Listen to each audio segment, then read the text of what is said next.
Okay, folks, so here we are, standing overlooking a rather barren, wind and rain-swept heath, just outside the village of Loggerheads, just about on the border between Staffordshire and Shropshire, a couple of miles away from the town of Market Drayton. And you might ask why we're here. Well, this unassuming field that we see in front of us right now, on the 23rd of September 1459, was the site of a pretty notorious battle. In fact, the first major conflict in the Wars of the Roses. This whole area is known as Blore Heath, and the Battle of Blore Heath took place between the House of Lancaster and York here in 1459, as I said. And the battle itself was in fact an ambush set up by the House of Lancaster to ambush the forces of York who were marching south towards Ludlow. And sure enough, Lord Salisbury's forces started feigning a retreat in the middle, and the Cocksure House of Lancaster charged straight into the breach and got half of the cavalry destroyed in the process. And then 2 further assaults on foot also came to nothing. As a battle, it was rather inconclusive before the end of it all.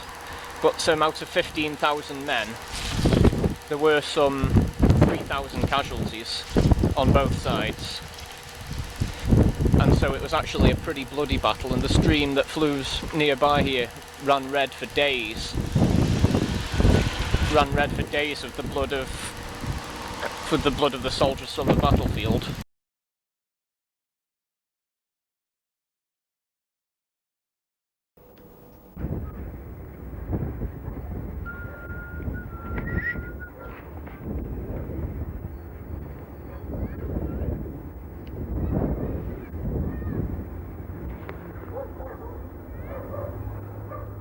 Well, it seemed like a saucer, you know, and then it changed in different colours.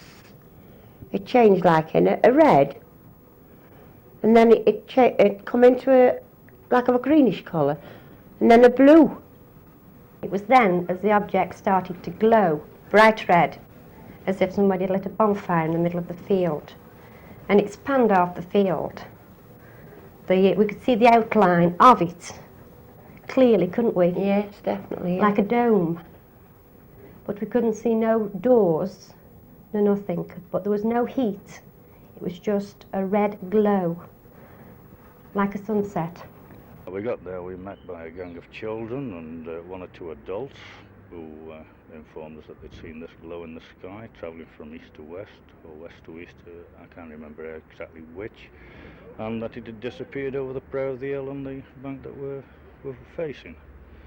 Anyway, we started climbing this bank, and I'll admit at first we got a little apprehensive, and we did send quite a few children back that were quite small, and as I say, we carried on. And can you tell me why you sent the children back? Well, like a good many more people, I suppose these things could happen. You don't, shall I put it this way, I don't actually believe in these things, but there again, I wouldn't disbelieve them. I can't prove it one way or the other, you see. And as I say, the parents of the children were so adamant that this thing had happened that, well, we thought we'd be on the safe side and send them back as best we could, like, you see.